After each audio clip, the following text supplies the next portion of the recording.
Shalom, selamat malam Bapak Ibu, saudara-saudari yang dikasihi Tuhan. Shalom. Kita bersyukur pada hari ini kita boleh sama-sama bertemu di dalam Maranatha Bible Study online. Dan kita bersyukur kepada Tuhan atas kasih karunia Tuhan, atas penyertaan Tuhan di dalam setiap kehidupan kita. Mari malam hari ini sebelum kita diperlengkapi dengan pengajaran berikut ini, mari sama-sama kita datang kepada Tuhan. Kita naikkan pujian ini dengan rasa syukur kita kepada Tuhan Yesus. Haleluya.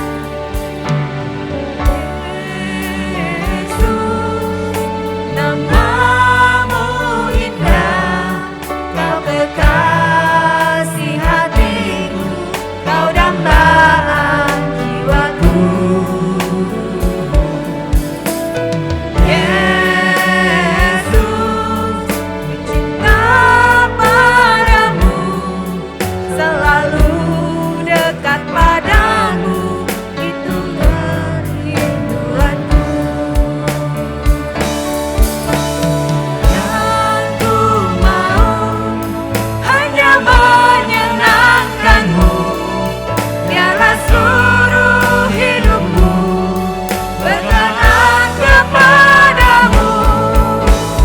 Bukan emas, perak, bahkan permata, namun kau segalanya yang terbaik di dalam hidupku. Katakan Yesus, namamu indah.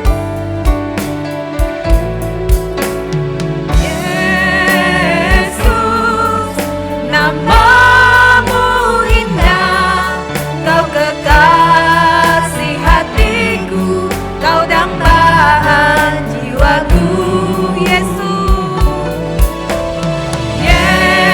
Yesus, ku cinta padamu, selalu dekat padamu, itu kerinduanku. Katakan yang ku mau. Yang ku mau hanya menyenangkanmu, biarlah seluruh hidupku berkenan kepadamu.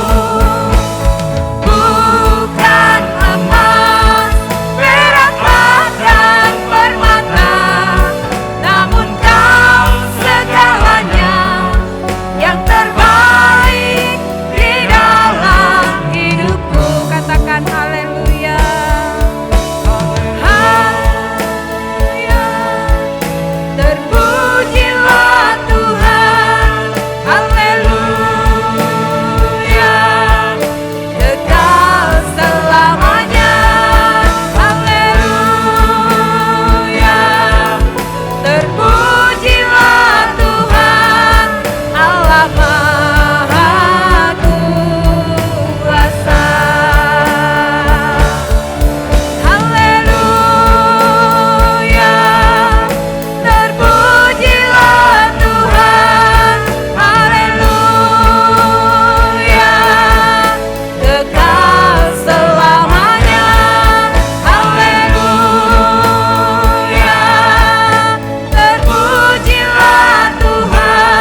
Shalom Bapak Ibu Saudara yang dikasihi oleh Tuhan Yesus.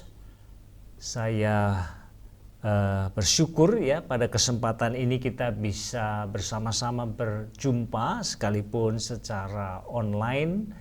Ya, kita akan teruskan ya apa yang sudah kita bahas pada waktu lalu mengenai rahasia hidup cukup bagian yang pertama. Nah, sekarang kita mau lanjutkan bagian yang kedua ya, rahasia hidup cukup bagian yang kedua, dan saya memberi subjudulnya itu takkan pernah ditinggalkan.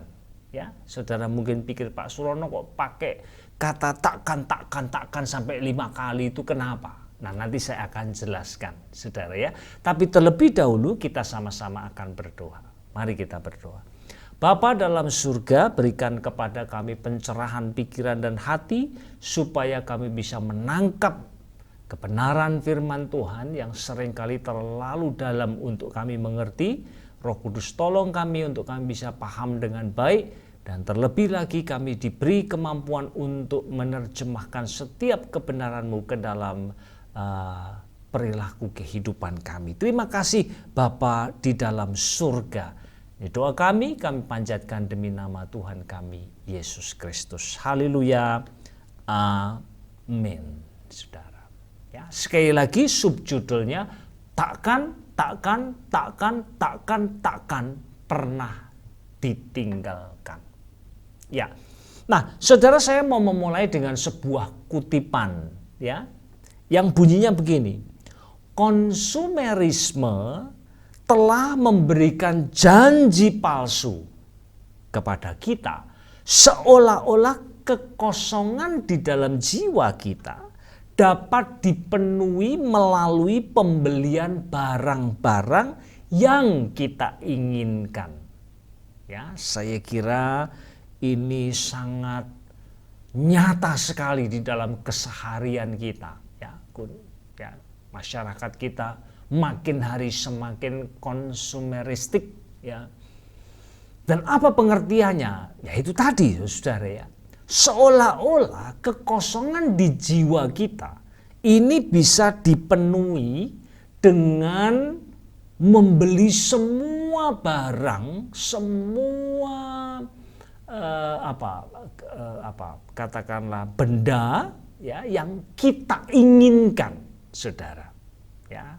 Makin hari keinginan kita makin banyak. Nah, itu sebabnya pada akhirnya kita melihat bahwa orang membeli sesuatu bukan karena dia butuh, tapi karena dia ingin. Ya, jadi dia didorong oleh keinginan yang kuat. Saudara, itulah konsumerisme. Ya. Contoh misalnya, kalau kita beli katakanlah sabun ya, bukan karena pikiran kita supaya tubuh kita bersih, ya, lalu kita bebas daripada kuman dan sebagainya, tidak. Tapi saya beli sabun supaya makin cantik, ya, supaya kulit tambah putih misalnya. Atau kalau saya beli baju bukan hanya sekedar untuk melindungi tubuh saya, tetapi supaya saya bisa tampil keren dan kemudian dipuji-puji oleh orang-orang yang melihat penampilan saya. Kalau saya beli mobil bukan karena pikiran fungsi ya, tetapi supaya saya kelihatan gagah, saudara. Tapi sayangnya itu adalah janji palsu. Dengan kata lain, sebanyak apapun ya, atau sejauh manapun kita memenuhi keinginan-keinginan kita untuk beli ini, beli itu dan seterusnya, maka itu tidak akan pernah memuaskan ya jiwa kita yang terdalam. Saudara, itulah dunia kita. Nah, mari sekarang kita mau belajar ya dari suatu bagian firman Tuhan yang terdapat di dalam surat Ibrani pasal 13 ayat yang kelima. Ya, pasal 13 ayat yang kelima. Saya bacakan untuk kita sekalian. Janganlah kamu menjadi hamba uang dan cukupkanlah dirimu dengan apa yang ada padamu. Karena Allah telah berfirman, Aku sekali-kali tidak akan membiarkan engkau dan aku sekali-kali tidak akan meninggalkan engkau. Ya, mari kita bedah ayat ini ya. Kita akan melihat pertama bahwa di dalam ayat ini ada perintah terlebih dahulu, nanti setelah itu diikuti dengan sebuah janji. Ya, mari kita lihat dulu perintahnya. Ya, perintahnya ini ada yang negatif, ada yang positif ya. Kalau negatif biasanya dimulai dengan kata janganlah. Ya. Kalau positif hendaklah. Ya, mari kita lihat yang negatif apa? Janganlah kamu menjadi hamba uang. Lalu yang positif, cukupkanlah dirimu dengan apa yang ada padamu. Nah, yang pertama dulu saudara ya. Janganlah kamu menjadi hamba uang. Ya, dalam bahasa Inggris menggunakan istilah love of money. Ya, menjadi hamba itu identik menjadi seorang lover. Ya, seorang yang mencintai. Ya, dalam hal ini mencintai uang.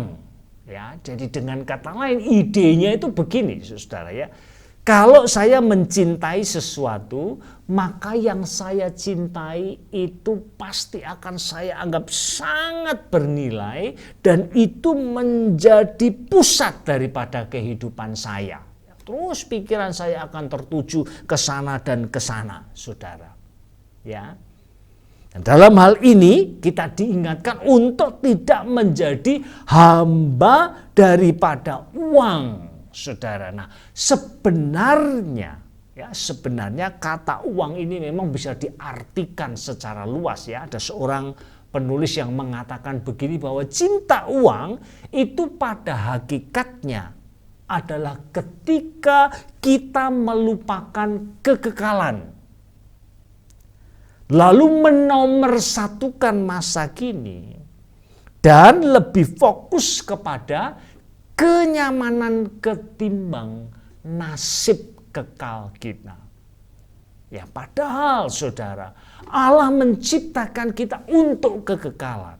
Tetapi sepanjang kita hidup di muka bumi ini, justru pikiran, fokus kita, konsentrasi kita tertuju kepada perkara-perkara lahiriah yang sementara saja. Nah, itulah cinta uang dalam pengertian yang lebih luas. Padahal sesungguhnya kita diciptakan oleh Allah dan bagi Dia. Artinya seharusnya ketika kita hidup, saudara, bukan berarti kita nggak butuh uang, ya. Bukan berarti kita tidak bisa menikmati hidup kita, tidak saudara. Tapi sembari kita menjalani hidup kita yang singkat ini, mata kita ini seharusnya tertuju kepada kekekalan. Karena bagi Dialah kita diciptakan, saudara. Ya. Nah, itu mengenai cinta uang. Nah, sekarang kita pindah perintah yang positif. Cukupkanlah dirimu. Nah, ini menarik sekali saudara kalau kita memperhatikan ya, bahwa sebenarnya ya, saya kira mungkin kita pernah dengar orang mengatakan begini ya, tidak ada apapun yang disediakan dunia ini yang bisa memuaskan hati saya. Jadi saya bisa mengatakan aku tidak dapat dipuaskan ya oleh seluruh dunia ini. Tetapi di sisi yang lain, ya di sisi yang lain, aku puas dengan apa yang aku punya. Nah, ini sesuatu yang sifatnya paradoks ya. Jadi seperti nggak nyambung begitu. Seluruh dunia ini tidak ada yang bisa memuaskan saya. Tapi saya puas dengan apa yang aku miliki. Dan itulah yang diajarkan di dalam Alkitab kita. Kita diminta untuk mensyukuri dan sekaligus menikmati apa yang Tuhan karuniakan kepada kita, saudara. Dan kita jatuh ke dalam dosa ketika kita gagal mensyukuri dan menikmati apa yang Tuhan karuniakan kepada kita. Ambil contoh saudara, ya. Kalau kita bertanya sebenarnya ketika Adam dan Hawa jatuh, itu kira-kira dari 10 perintah Allah itu mana yang dilanggar? Nah, maka jawabannya adalah perintah yang ke-10.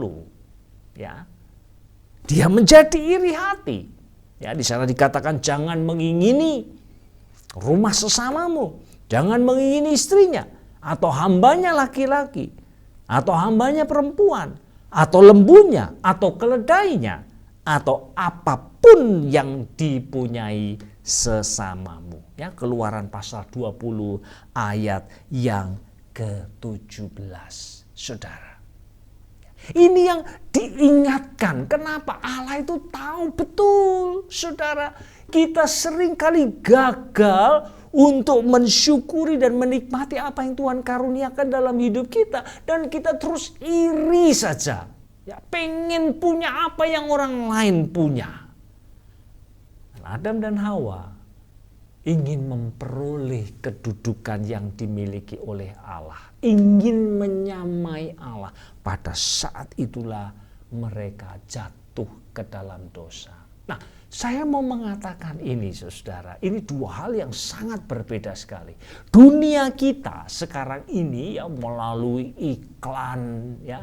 Terutama saudara kita dibombardir dengan iklan yang sedemikian derasnya dalam kehidupan kita. Ya. Lalu pola pikir kita ini terbentuk seperti ini ya. Kalau saya ya punya apa yang saya inginkan ya, maka saya akan bahagia. Itu gambarannya saudara ya. Jadi semakin saya menuruti keinginan saya, ya kalau saya pengen ini saya beli, pengen ini beli. Nanti lama kelamaan ya kepunyaan saya dengan kepuasan saya ini berbanding lurus gitu. Saya punya banyak, saya akan mengalami kepuasan. Padahal itu tidak akan pernah terjadi, saudara. Omong kosong, itu janji yang palsu dari konsumerisme. Kita beli meskipun sudah sekian banyak yang kita beli, tetap saja jiwa kita kosong. Nah, itu sebabnya pengajaran Alkitab justru sebaliknya. Bukan menuruti keinginan kita, tetapi memangkas keinginan kita. Dan disitulah justru letak daripada kebahagiaan. Nah itu sebabnya saudara saya kira bukan memuaskan keinginan kita, tetapi kita harus menata keinginan kita. Saudara saya ingin menyampaikan ya ini sebuah pembelajaran untuk kita sekalian ya. Bahwa sebenarnya ini dasarnya adalah filosofi Greka kuno sebenarnya ya, dari Epikuros terutama ya, dia mengajarkan sebenarnya di dalam kehidupan kita itu ada 3 macam kebutuhan ya, keinginan maksud saya ya, ini yang harus ditata ini ya. Keinginan yang pertama itu yang dia sebut dengan alamiah wajib. Nah ini contohnya apa? Katakanlah makanan, rumah, pakaian itu alamiah dan wajib untuk dipenuhi. Nah, kemudian yang kedua, alamiah tapi tidak wajib. Nah contohnya apa? Makan tadi kita katakan sebagai alamiah wajib. Tapi kalau makan makanan yang mewah-mewah, yang harganya mahal, sulit didapat itu sebabnya saya harus bayar mahal. Nah maka itu sudah tidak wajib. Makannya alamiah, tapi makan yang mewah itu tidak wajib. Rumah ya itu alamiah wajib. Tapi kalau rumah yang begitu mewah, lah saudara berubah alamiah tetapi tidak wajib, saudara. Dan yang terakhir yang tidak alamiah sama sekali ya, itu contohnya kalau saya mau jadi seorang yang terkenal ya, saya mau mengkoleksi barang-barang antik yang mahal dan sebagainya itu tidak alamiah ya, itu betul-betul keinginan ya yang mungkin liar dalam kehidupan saya. Nah itu sebabnya ini harus ditata keinginan kita ya. Kalau itu terkait dengan yang pertama, waduh, kita harus berjuang keras untuk memenuhi kebutuhan itu. Soal makanan ya, soal perumahan, pakaian yang layak harus diperjuangkan mati-matian, Saudara. Tapi kalau yang sudah tidak wajib, ya, rumah yang begitu mewah dan sebagainya, nah ini sayangnya ya, orang kemudian tidak bisa membedakan mana yang wajib dan yang tidak, sehingga akhirnya orang jatuh ke dalam hutang yang begitu besar, lalu akhirnya kehidupannya berakhir dengan begitu tragis. Ada yang sampai bunuh diri, Saudara. Kenapa? Karena tidak belajar menata keinginan. Saudaraku yang dikasihi oleh Tuhan. Nah ini yang diajarkan di dalam Alkitab kita, terutama Ibrani pasal yang ke-13 ayat yang ke-5 tadi.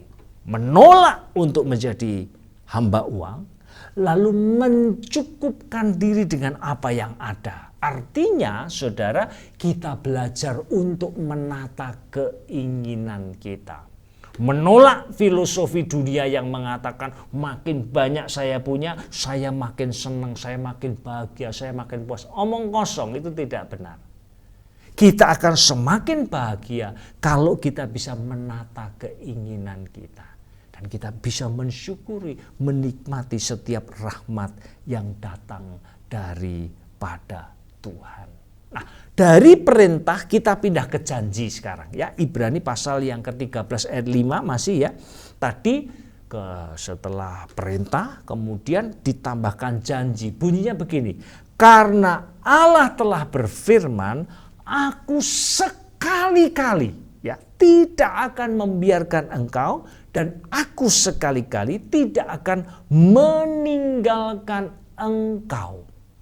Saudaraku yang dikasihi oleh Tuhan, tahukah saudara ya bahwa dalam bagian terakhir dari ayat yang kelima pasal 13 surat Ibrani ini adalah ayat ya, bagian dari ayat yang paling banyak negatifnya di seluruh Alkitab. Ya, sebenarnya itu kalau mau diterjemahkan secara literal kira-kira begini ya, kalau dalam bahasa Inggris lebih enak, kira-kira bunyinya begini. I will never leave you, and I will never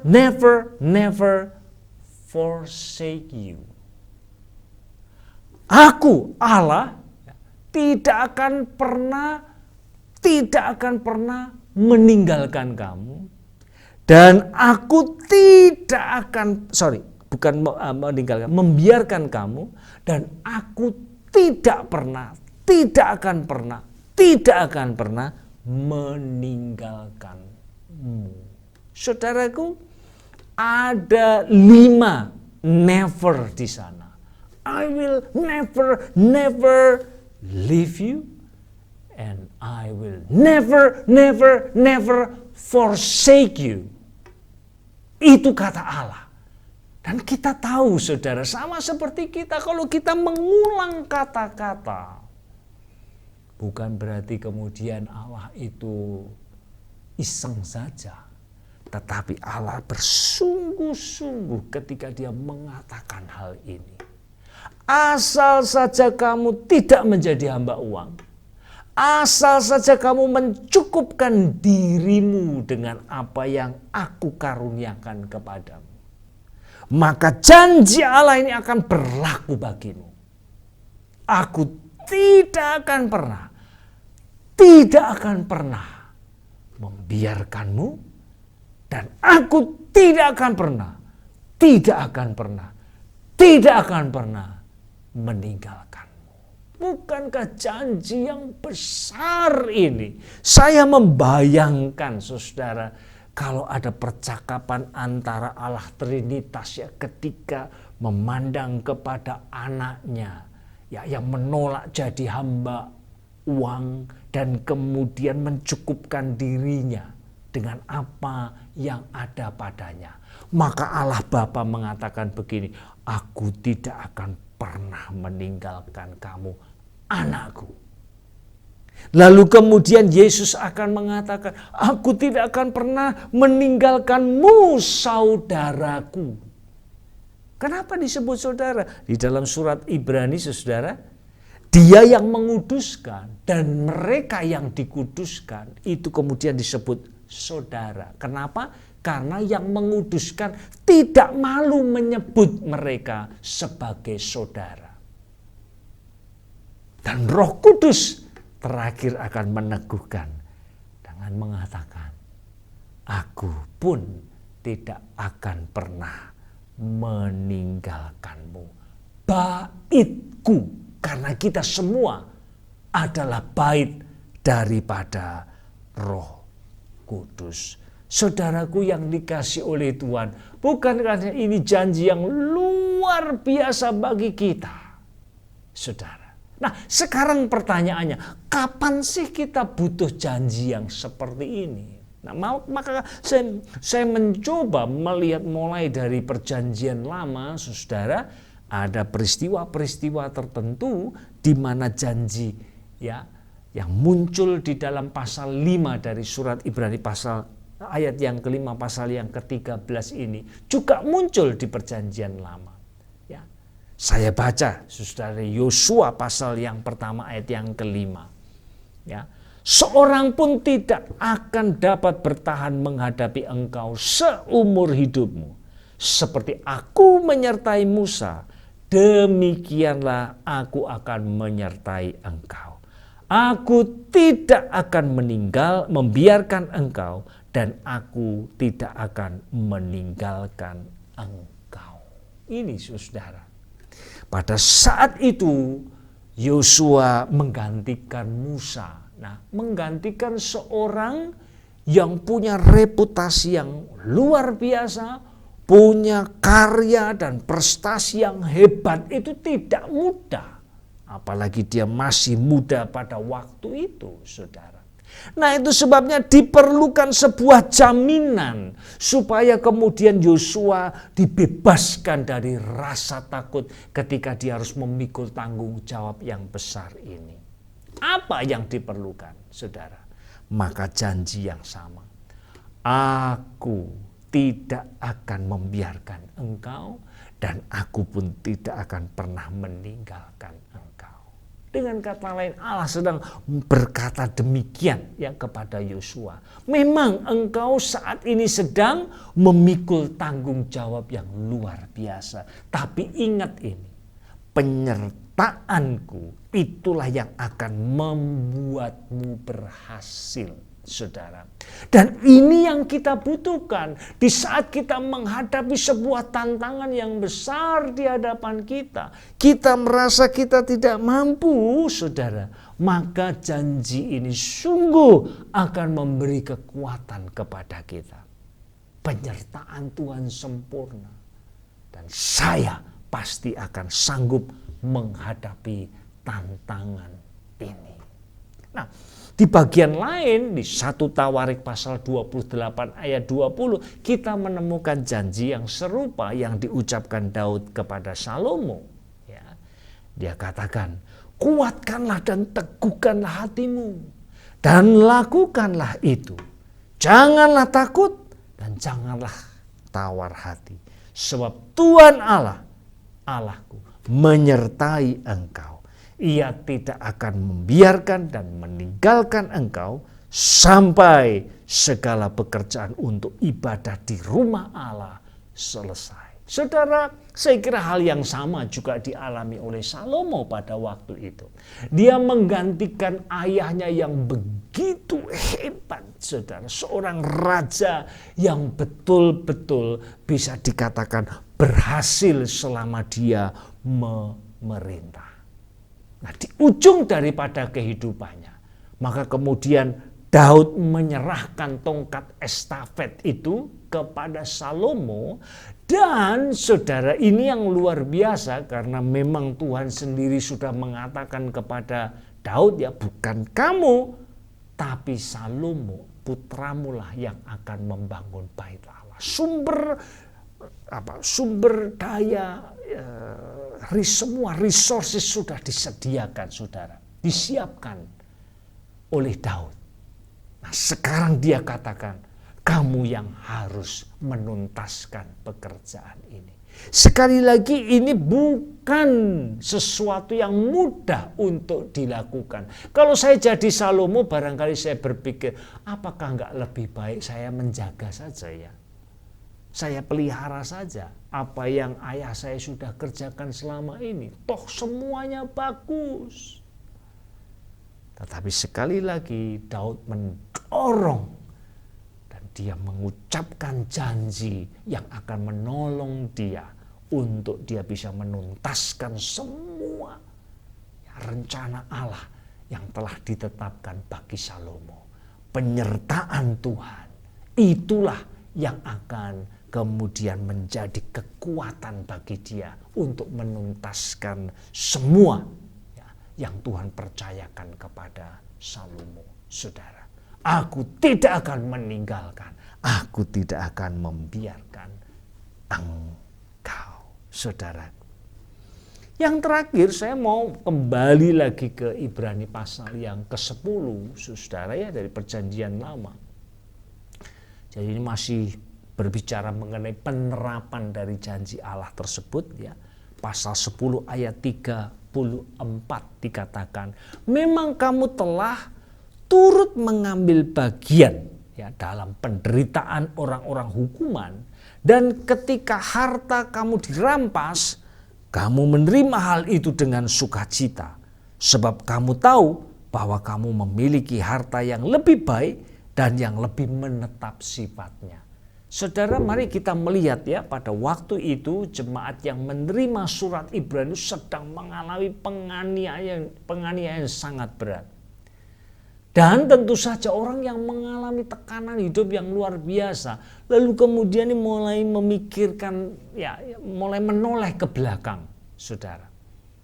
Ya, jangan-jangan saya salah pilih, saya milih Tuhan Yesus, jangan-jangan salah. Jadi ada kecenderungan, ada pencobaan untuk mereka mau kembali kepada kepercayaan yang lama, saudara. Ini konteks daripada surat Ibrani. Lalu kita melihat di situ, ya, bahwa janji Allah ini juga berlaku buat mereka. Ya, betul, penderitaannya mengikut Yesus bukan berarti kita akan lewat jalan yang halus, yang mulus, yang tidak ada rintangan halangan. Tidak, saudara. Sama sekali bukan seperti itu. Engkau masih akan mengalami penderitaan. Tetapi inilah yang akan membuat engkau finishing well. Menyelesaikan pertandingan dengan baik. Apa itu? Dengan penyertaan yang sempurna daripada Tuhan. Saudara, janji ini begitu besar. Janji ini begitu indah buat kita. Saat kita harus menghadapi tantangan yang besar, saat kita harus melangkah dengan iman, saat kita harus membayar harga yang mahal ketika kita mengikut Yesus, saudara, kita butuh janji ini. Dan karena yang berjanji adalah Allah kita sendiri, maka saya percaya janjinya ya dan amin, dan kita tidak perlu meragukan janjinya. Saya mau tutup, saudara, dengan satu ayat sesudahnya, ya, pasal 13 ayat yang ke-6 dari surat Ibrani. Di sana dikatakan, sebab itu dengan yakin kita dapat berkata, Tuhan adalah penolongku, aku tidak akan takut. Apakah yang dapat dilakukan manusia terhadap aku? Ini tujuannya, saudara. Seringkali kita sebagai orang percaya, Kita hanya sering mendengar kesaksian dari si A, si B mengalami kesembuhan, dibebaskan dari krisis keuangan. Ya. Tuhan buka jalan sehingga mereka dapat pekerjaan. Tapi semua ini orang lain. Kapan saya mengalami kuasa Allah? Maka jawabnya terletak di sini, saudara. Pada saat saya belajar mengatakan tidak kepada hamba uang. Saya adalah hamba Allah, bukan hamba uang. Lalu saya belajar mencukupkan diri. Ya, untuk apa yang Tuhan sudah sediakan, karuniakan, percayakan kepada saya. Lalu saya pegang teguh janji itu bahwa engkau tidak akan pernah sekali-kali membiarkan dan meninggalkanku. Maka pada waktu itulah saya percaya, itulah saat di mana kemudian kita akan secara dekat dengan mata kepala kita sendiri, kita menyaksikan pekerjaan Tuhan yang luar biasa dinyatakan dalam hidup kita. Puji Tuhan, saudara. Kiranya Tuhan memberkati kita semua. Mari kita tunduk kepala dan berdoa. Bapa di dalam surga, kami bersyukur kalau kesempatan yang baik kami diberikan oleh Tuhan untuk kami bisa mendengar suara-Mu sekali lagi. Tuhan tolong selama kami mengikuti atau mendengarkan seri khotbah rahasia hidup cukup ini, Tuhan tolong kiranya firman-Mu ini akan mengubah kehidupan kami sepenuhnya. Terima kasih Bapa. Kami kembalikan segala puji hormat kemuliaan hanya bagi Tuhan saja. Dan demi nama Tuhan Yesus Kristus kami mengucap syukur dan berdoa. Haleluya, haleluya, amin. Tuhan memberkati kita sekalian. Terima kasih Bapak Ibu, saudara-saudari yang sudah mengikuti Maranatha Bible Study pada malam hari ini. Biarlah bukan sekedar kita dengar, tapi boleh kita lakukan dan kita bagikan kepada banyak orang. Mari kita mau datang kepada Tuhan. Katakan pujian ini kepada Tuhan Yesus. Haleluya, haleluya. Yesus pegang erat tanganku, ku tak dapat hidup di luar kasih-Mu. Bapa, jangan tinggalkan aku, Engkau alasan selama ku hidup. Yesus pegang erat tanganku, ku tak dapat hidup di luar kasih-Mu. Bapa, jangan tinggalkan aku, Engkau alasan selama ku hidup. Mari dengan lebih sungguh lagi katakan Yesus. Yesus pegang erat tanganku, ku tak dapat hidup di luar kasih-Mu. Bapa, jangan tinggalkan aku, Engkau alasan selama ku